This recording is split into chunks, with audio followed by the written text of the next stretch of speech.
अस्सलामु अलैकुम वरहमतुल्लाह। आज का मौजू है नमाज की शर्तें।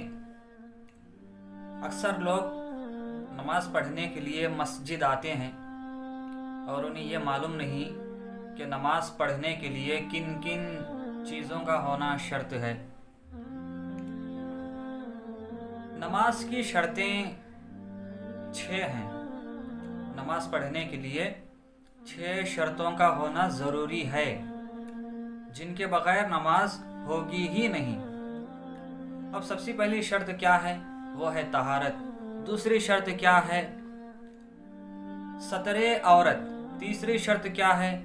इस्तिक़बाल क़िबला। 4वीं शर्त क्या है? वक्त। 5वीं शर्त क्या है? नीयत। और 6वीं शर्त क्या है? वो है तकबीर तहरीमा। अब पहली शर्त तहारत, यानी नमाज पढ़ने के लिए बदन का पाक होना, जो हम कपड़ा पहने हैं कपड़ों का पाक होना, और जिस जगह हम नमाज अदा करने वाले हैं, जिस जगह हम खड़ के नमाज पढ़ने वाले हैं, उस जगह का पाक होना शर्त है। अब दूसरी शर्त क्या है? सतरे औरत।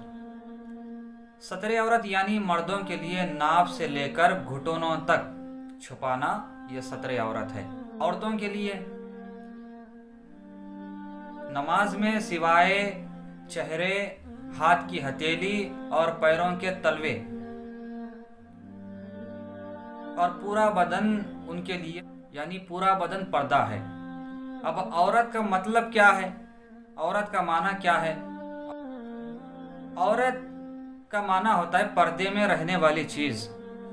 औरत को कहते हैं पर्दे में रहने वाली चीज़, और ख़ासकर नमाज में चेहरा, हाथ की हथेली और पैरों के तलवे इतना ही खुला रहना चाहिए। अगर कोई औरत ऐसा दुपट्टा पहने जिससे बाल नज़र आ रहे हैं, जिससे बालों की स्याही चमक रही है, इससे उनकी नमाज नहीं होगी। औरतों को चाहिए ऐसा कोई मोटा दुपट्टा पहने, ऐसी कोई ओढ़नी लगाएं और ऐसा कोई हिजाब बांधें और जिससे बाल नज़र ना आए, बालों की स्याही ना चमके, तब नमाज अदा करें तो नमाज आपकी कबूल होगी। इस्तिक़बाल क़िबला। अब इस्तिक़बाल क़िबला क्या है? ये तीसरी शर्त है। क़िबले की तरफ खड़ के नमाज अदा करना, ये इस्तिक़बाल क़िबला है। अब यूँ समझ लिया जाए, हम किसी शहर में चले गए और किसी छोटे से गांव में चले गए, वहाँ मस्जिद नहीं है और कोई एक मुसलमान नज़र नहीं आ रहा है, और कोई हमें यह बताने वाला वहाँ पे मौजूद नहीं है कि क़िबला किस जगह पर है।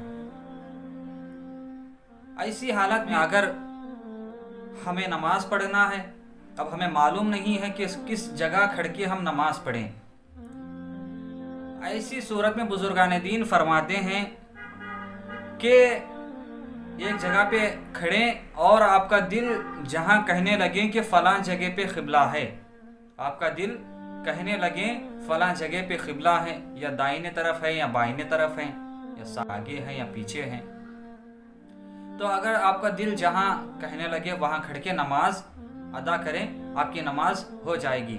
और आपने नमाज पढ़ लिया, नमाज पढ़ने के बाद आपके सामने कोई एक ऐसा शख्स आया, कोई रास्ते में आपको ऐसा शख्स मिला कि आपको देखा कि आप नमाज पढ़ रहे थे, उसने कहा कि जिस जगह खड़कर आप नमाज पढ़ रहे थे वहाँ क़िबला नहीं है, फ़लाँ जगह पे क़िबला है, तो इसमें कोई हर्ज नहीं, आपकी नमाज हो जाएगी। अब 4वीं शर्त जो है वो है वक्त। अब वक्त का होना ज़रूरी है। नमाज फजर का वक्त होना ज़रूरी है। नमाज ज़ोहर, नमाज असर, नमाज मगरिब, नमाज इशा पढ़ने के लिए इन वक्तों का होना ज़रूरी है।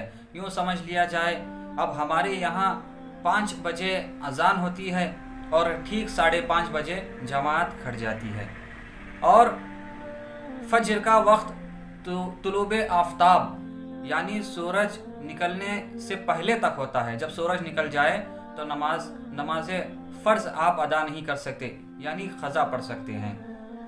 अब नमाज ज़ोहर का वक्त آپ کو تو معلوم ہونا چاہیے کہ ہر مسجد میں ایک بورڈ لگایا جاتا ہے جس میں لکھا جاتا ہے نماز فجر کا وقت کب سے کب تک ہے، نماز ظہر کا وقت کب سے شروع ہوتا ہے، اور نماز عصر، نماز مغرب، نماز عشاء کب سے شروع ہوتا ہے، نمازوں کا وقت کب شروع ہوتا ہے اور کب نماز کا وقت ہوتا ہے۔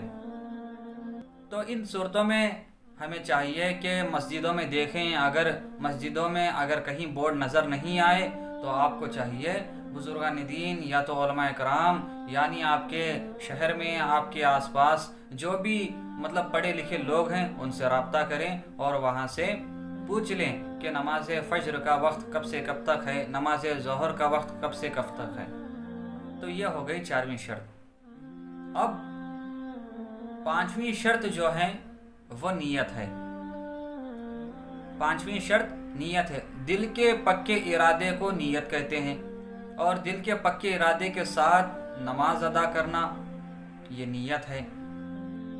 اور نیت کے الفاظ زبان سے کہہ لینا مستحب ہے، یعنی ثواب ہے۔ اب آپ نماز فجر پڑھنے کے لیے جا رہے ہیں تو آپ نماز فجر کی نیت کر لیں، نماز ظہر پڑھنے جا رہے ہیں آپ نماز ظہر کی نیت کر لیں۔ جو بھی آپ نماز پڑھ رہے ہیں، یا سنت پڑھ رہے ہیں، یا نفل پڑھ رہے ہیں، یا فرض پڑھ رہے ہیں، یا وتر پڑھ رہے ہیں، ہر نماز کی آپ نیت کریں، یہ مستحب ہے، ثواب ہے۔ ہر نماز کی نیت کرنا چاہیے، یہ ثواب ہے۔ اگر کسی کو نیت نہیں آتی ہے، دل میں ارادہ کریں کہ فلاں مطلب میں فلاں وقت کی نماز پڑھ رہا ہوں، یعنی میں نماز ظہر کی نماز پڑھ رہا ہوں، اور آپ فرض پڑھ رہے ہیں یا سنت پڑھ رہے ہیں۔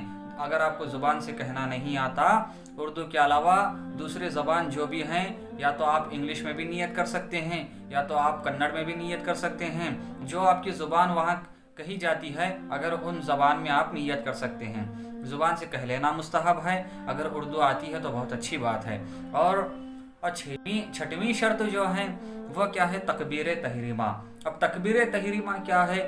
اب نماز پڑھنے کے لیے جب ہم جاتے ہیں مسجد میں، اور سارے جتنے شرطیں ہیں نماز کے تمام شرطیں آپ نے ادا کر لیا، آپ اس کے بعد جو تکبیر تحریمہ یعنی مصلی پہ آپ گئے، آپ نیت کرنے کے بعد آپ لفظ اللہ اکبر کہہ کے رکعت باندھیں گے۔ یہ ہاتھوں کی دونوں جو انگوٹھے ہیں، انگوٹھوں کے پیڑ کو آپ کانوں کی لو تک لے جائیں گے اور کہیں گے اللہ اکبر۔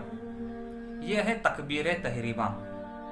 اور میرے کہنے میں اور آپ کے سننے میں اگر کسی قسم کی خامیاں غلطیاں ہوئے تو اللہ ہمیں معاف فرمائیں، اور ہم تماموں کو شریعت مصطفیٰ کو جاننے اور شریعت مصطفیٰ پر عمل کرنے کی توفیق عطا فرمائیں۔ السلام علیکم ورحمۃ اللہ۔